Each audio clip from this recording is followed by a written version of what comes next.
आदरणीय अध्यक्ष जी, नए संसद भवन का ये प्रथम और ऐतिहासिक सत्र है। मैं सभी माननीय सांसदों को और सभी देशवासियों को बहुत बहुत शुभकामनाएं देता हूं।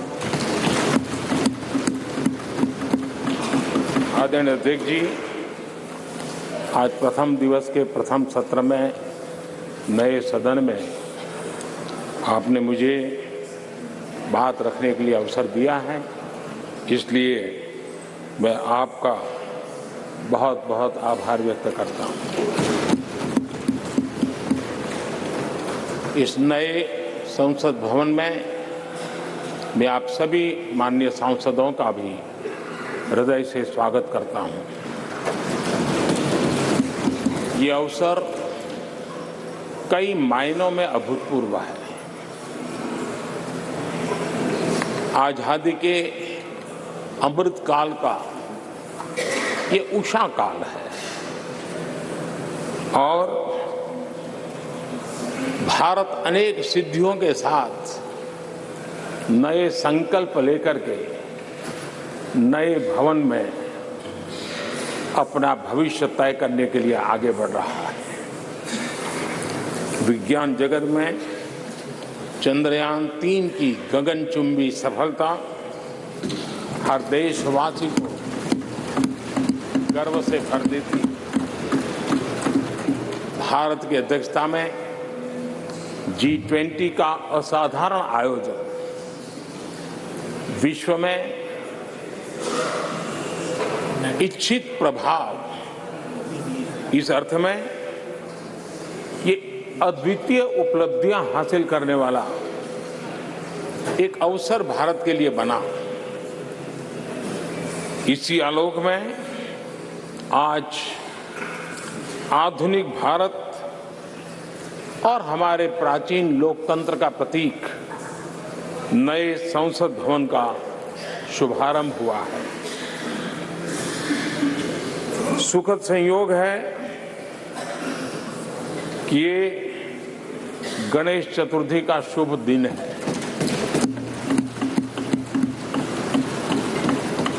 गणेश जी शुभता और सिद्धि के देवता है।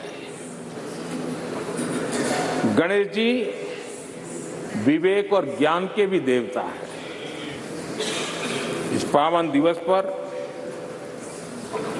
हमारा ये शुभारंभ संकल्प से सिद्धि की ओर एक नए विश्वास के साथ यात्रा को आरंभ करने का है। आजादी के अमृत काल में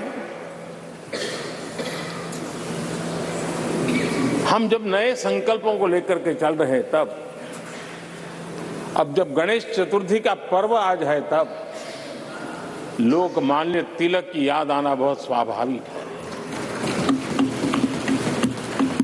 आजादी के आंदोलन में लोकमान्य तिलक जी ने गणेश उत्सव को एक सार्वजनिक गणेश उत्सव के रूप में प्रस्तावित करके पूरे राष्ट्र में सुराज्य की आहलेख जगाने का माध्यम बनाया था। लोकमान्य तिलक जी ने गणेश पर्व से सुराज्य की संकल्पना को शक्ति दी। उसी प्रकार से आज ये गणेश चतुर्थी का पर्व लोकमान्य तिलक जी ने स्वतंत्र भारत स्वराज्य की बात कही थी। आज हम समृद्ध भारत गणेश चतुर्थी के पावन दिवस पर उसकी प्रेरणा के साथ आगे बढ़ रहे हैं। सभी देशवासियों को इस अवसर पर फिर एक बार मैं बहुत बहुत बधाई देता हूं। आदरणीय अध्यक्ष जी, आज संवत्सरी का भी पर्व है। ये अपने आप में एक अद्भुत परंपरा है। इस दिन को एक प्रकार से क्षमा वाणी का भी पर्व कहते हैं। आज मिच्छामि दुक्कड़म कहने का दिन है। ये पर्व मन से, कर्म से, वचन से अगर जाने अनजाने किसी को भी दुख पहुंचाया है तो उसकी क्षमा याचना का अवसर है। मेरी तरफ से भी पूरी विनम्रता के साथ, पूरे हृदय से आप सभी को, सभी सांसद सदस्यों को और सभी देशवासियों को मिच्छामि दुक्कड़म। आज जब हम एक नई शुरुआत कर रहे हैं तब हमें अतीत की हर कड़वाहट को भुलाकर आगे बढ़ना है। इस स्पिरिट के साथ जब हम यहां से हमारे आचरण से, हमारी वाणी से, हमारे संकल्पों से जो भी करेंगे देश के लिए, राष्ट्र के एक एक नागरिक के लिए वो प्रेरणा का कारण बनना चाहिए और हम सबको इस दायित्व को निभाने के लिए भरसक प्रयास भी करना चाहिए। आदरणीय अध्यक्ष जी, ये भवन नया है, यहां सब कुछ नया है, सारी व्यवस्थाएं नई हैं। यहां तक आपके सब साथियों को भी आपने एक नए रंग रूप के साथ प्रस्तुत किया है।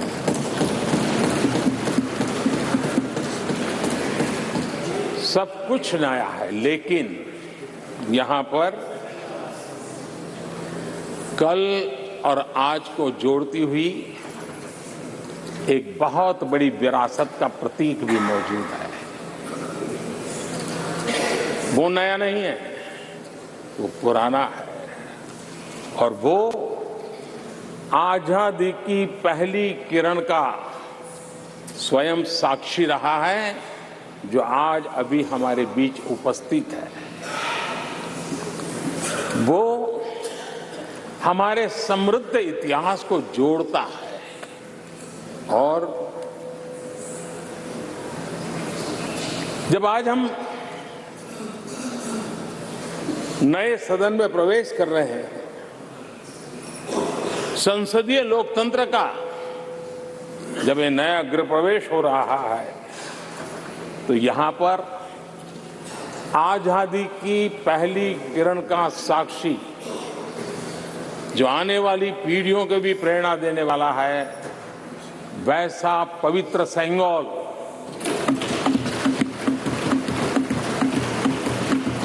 और ये वो सेंगोल है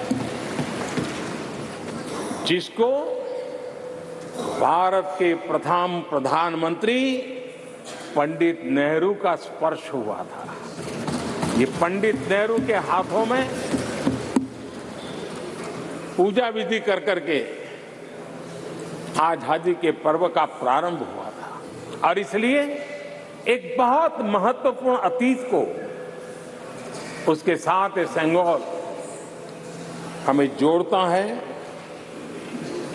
तमिलनाडु की महान परंपरा का वो प्रतीक तो है ही, देश को जोड़ने का भी, देश की एकता का भी वो प्रतीक है और हम सभी माननीय सांसदों को हमेशा जो पवित्र सेंगोल पंडित नेहरू के हाथ में शोभा देता था वो आज हम सबकी प्रेरणा का कारण बन रहा है। इससे बड़ा गर्व क्या हो सकता है।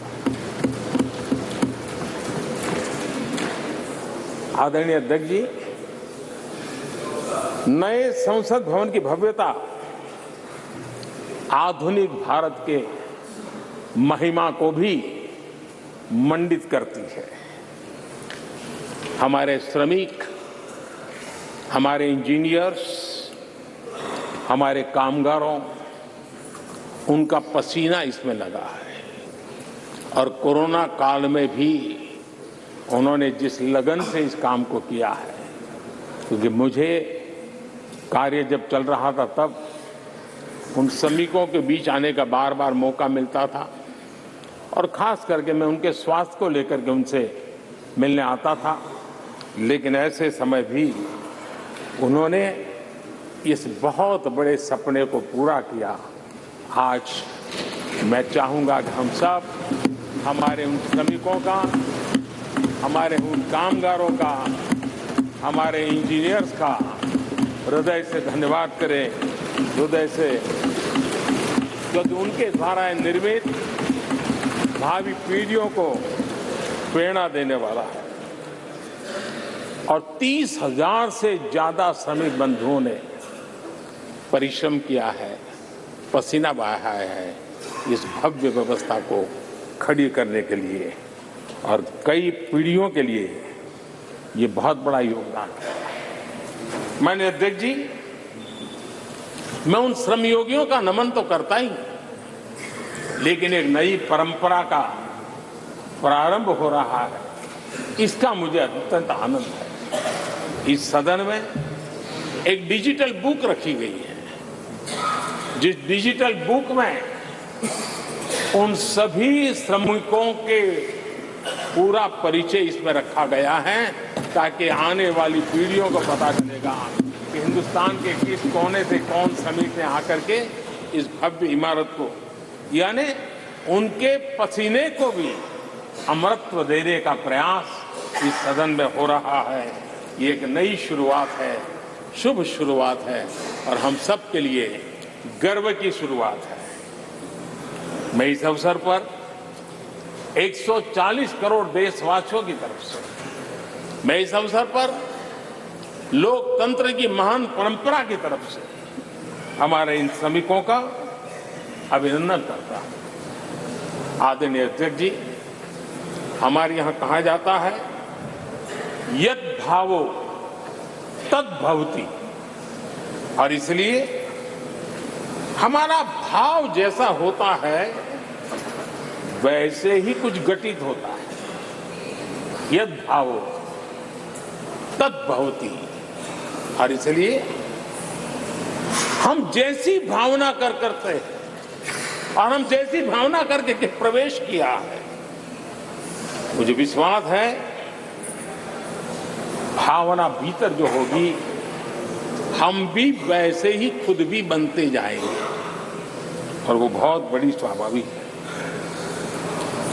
भवन बदला है, मैं चाहूंगा भाव भी बदलना चाहिए, भावना भी बदलनी चाहिए।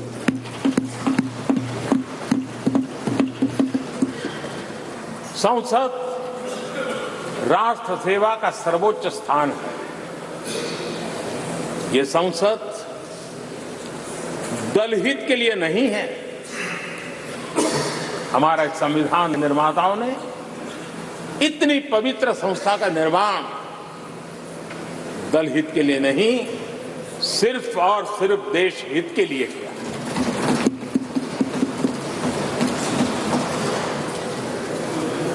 नए भवन में हम सभी अपने वाणी से, विचार से, आचार से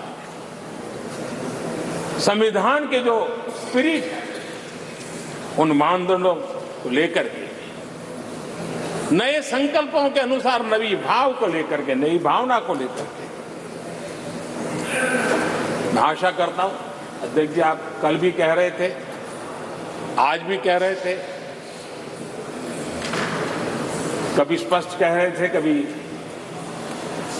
थोड़ा लपेट कर भी कह रहे थे, हम सांसदों के व्यवहार के संबंध में मैं मेरी तरफ से आपको आश्वासन देता हूं कि हमारा पूरा प्रयास रहेगा, और मैं चाहूंगा कि सदन के नेता के नाते हम सभी सांसद आपकी आशा अपेक्षा में खरे उतरें, हम अनुशासन का पालन करें, देश हमें देखता है, आप जैसा दिशा निर्देश करें। लेकिन माननीय अध्यक्ष जी, अभी चुनाव तो दूर है और जितना समय हमारे पास बचा है इस पार्लियामेंट के, मैं पक्का मानता हूं कि यहां जो व्यवहार होगा ये निर्धारित करेगा कि कौन यहां बैठने के लिए व्यवहार करता है और कौन वहां बैठने के लिए व्यवहार करता है। जो वहां ही बैठे रहना चाहता है उसका व्यवहार क्या होगा, और जो यहां आकर के भविष्य में बैठना चाहता है उसका व्यवहार क्या होगा, इसका फर्क बिल्कुल आने वाले महीनों में देश देखेगा और उनके बर्ताव से पता चलेगा, ये मुझे पूरा विश्वास है। आदरणीय अध्यक्ष जी, हमारे यहां वेदों में कहा गया है, सम्यच्चः सब्रता भूत्वा वाचम वदत भद्रया, अर्थात हम सब एक मत होकर, एक समान संकल्प लेकर कल्याणकारी सार्थक संवाद करें। यहां हमारे विचार अलग हो सकते हैं, विमर्श अलग हो सकते हैं, लेकिन हमारे संकल्प एकजुट ही होते हैं, एकजुट ही रहते हैं, और इसलिए हमें उसकी एकजुटता के लिए भी भरपूर प्रयास करता रहना चाहिए। आदरणीय अध्यक्ष जी, हमारी संसद ने राष्ट्रहित के तमाम बड़े अवसरों पर ही इसी भावना से काम किया है। न कोई इधर का है न उधर का है, सब कोई राष्ट्र के लिए करते रहे। मुझे आशा है कि इस नई शुरुआत के साथ इस संवादीय के वातावरण में और इस संसद के पूरे डिबेट में हम उस भावना को जितनी ज्यादा मजबूत करेंगे, हमारी आने वाली पीढ़ियों को अवश्य हम प्रेरणा देंगे। संसदीय परंपराओं की जो लक्ष्मण रेखा है, उन लक्ष्मण रेखा का पालन हम सबको करना चाहिए, और वो स्पीकर महोदय की अपेक्षा को हमें जरूर पूरा करने की कोशिश करनी चाहिए। आदरणीय अध्यक्ष जी, लोकतंत्र में राजनीति, नीति और शक्ति का इस्तेमाल ये समाज में प्रभावी बदलाव का एक बहुत बड़ा माध्यम होता है, और इसलिए स्पेस हो या स्पोर्ट्स हो, स्टार्टअप्स हो या सेल्फ हेल्प ग्रुप हो, हर क्षेत्र में दुनिया भारतीय महिलाओं की ताकत देख रही है। G20 की अध्यक्षता, विमेन लेड डेवलपमेंट की चर्चा आज दुनिया इसका स्वागत कर रही है, स्वीकार कर रही है। दुनिया समझ रही है कि सिर्फ महिलाओं के विकास की बात इनफ नहीं है, हमें मानव जाति की विकास यात्रा में उस नए पड़ाव को अगर प्राप्त करना है, राष्ट्र के विकास यात्रा में हमने नई मंजिलों को पाना है, तो ये आवश्यक है कि विमेन लेड डेवलपमेंट को हम बल दें। और G20 में भारत की इस बात को विश्व ने स्वीकार किया है। महिला सशक्तिकरण की हमारी हर योजना ने महिला नेतृत्व करने की दिशा में बहुत सार्थक कदम उठाए हैं। आर्थिक समावेश को ध्यान में रखते हुए जनधन योजना शुरू की। 50 करोड़ लाभार्थियों में से भी अधिकतम महिला बैंक अकाउंट के धारक बनी है। ये अपने आप में बहुत बड़ा परिवर्तन भी है, नया विश्वास देता है। जब मुद्रा योजना रखी, ये देश गर्व कर सकता है कि उसमें बिना बैंक गारंटी 10 लाख रुपए की लोन देने की योजना, और उसका लाभ पूरे देश में सबसे ज्यादा महिलाओं ने उठाया। महिला एंटरप्रेन्योर का एक पूरा वातावरण देश में नजर आया। पीएम आवास योजना, पक्के घर, ये भी उसकी रजिस्ट्री ज्यादातर महिलाओं के नाम हुई, महिलाओं का मालिकाना हक बना। आदरणीय अध्यक्ष जी, हर देश की विकास यात्रा में ऐसे माइलस्टोन आते हैं जब वो गर्व से कहता है कि आज के दिन हम सब ने नया इतिहास रचा है। ऐसे कुल पल जीवन में प्राप्त होते हैं। और आदरणीय अध्यक्ष जी, नए सदन के प्रथम सत्र के प्रथम भाषण में मैं बड़े विश्वास और गर्व से कह रहा हूं कि आज की ये पल, आज का ये दिवस, संवत्सरी हो, गणेश चतुर्थी हो, उससे भी आशीर्वाद प्राप्त करते हुए इतिहास में नाम दर्ज करने वाला समय है।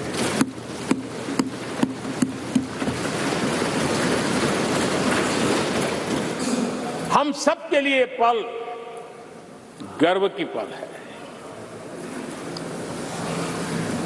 अनेक वर्षों से महिला आरक्षण के संबंध में बहुत चर्चाएं हुई हैं, बहुत वाद विवाद हुए हैं। महिला आरक्षण को लेकर संसद में पहले भी कुछ प्रयास हुए हैं। 1996 में इससे जुड़ा बिल पहली बार पेश हुआ था। अटल जी के कार्यकाल में कई बार महिला आरक्षण का बिल पेश किया गया, कई बार, लेकिन उसे पार कराने के लिए आंकड़े नहीं जुटा पाए और उसके कारण वो सपना अधूरा रह गया। महिलाओं को अधिकार देने का, महिलाओं की शक्ति का उपयोग करने का वो काम, शायद ईश्वर ने ऐसे कई पवित्र काम के लिए मुझे चुना है।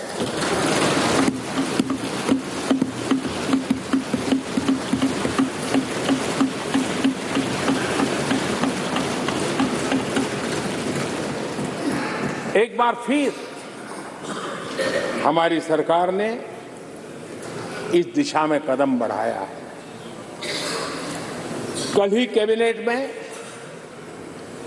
महिला आरक्षण वाला जो विधेयक है उसको मंजूरी दी गई है।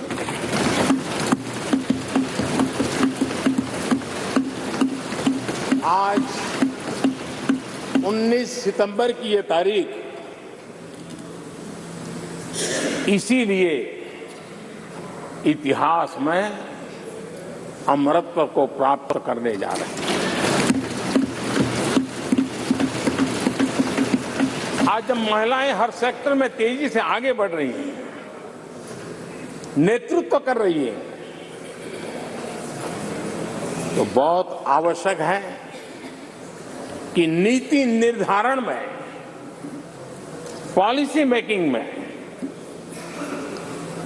हमारी माताएं, बहनें, हमारी नारी शक्ति अधिकतम योगदान दें, ज्यादा से ज्यादा योगदान ही नहीं, वे महत्वपूर्ण भूमिका निभाएंगे। आज इस ऐतिहासिक मौके पर नए संसद भवन में सदन की पहली कार्यवाही के रूप में उस कार्यवाही के अवसर पर देश के इस नए बदलाव का आह्वान किया है और देश की नारी शक्ति के लिए सभी सांसद मिलकर के नए प्रवेश द्वार खोल दें, इसका आरंभ हम इस महत्वपूर्ण निर्णय से करने जा रहे हैं। विमेन लेड डेवलपमेंट के अपने संकल्प को आगे बढ़ाते हुए हमारी सरकार आज एक प्रमुख संविधान संशोधन विधेयक प्रस्तुत कर रही है। इस विधेयक का लक्ष्य लोकसभा और विधानसभाओं में महिलाओं की भागीदारी का विस्तार करने का है। नारी शक्ति बंधन अधिनियम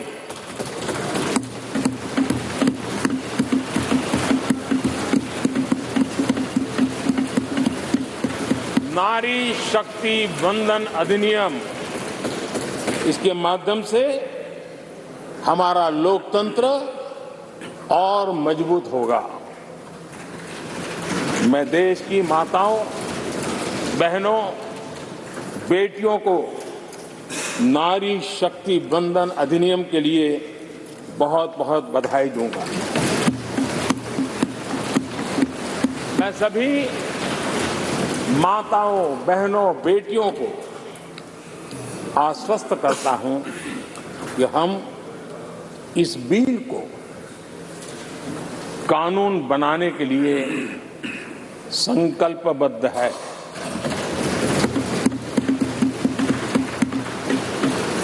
मैं इस सदन में सभी साथियों से आग्रहपूर्वक निवेदन करता हूं, आग्रह भी करता हूं और जब एक पावन शुरुआत हो रही है, पावक विचार हमारे सामने आया है, तो सर्वसम्मति से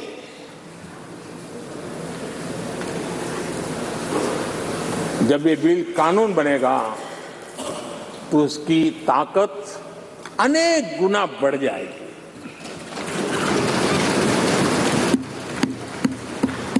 और इसलिए मैं सभी माननीय सांसदों से, दोनों सदन के सभी माननीय सांसदों से इसे सर्वसम्मति से पारित करने के लिए प्रार्थना करते हुए आपका आभार व्यक्त करता हूं कि इस नए सदन के प्रथम सत्र में मुझे आपने मेरी भावनाओं को व्यक्त करने का अवसर दिया। बहुत बहुत धन्यवाद। श्री अधीर रंजन चौधरी जी।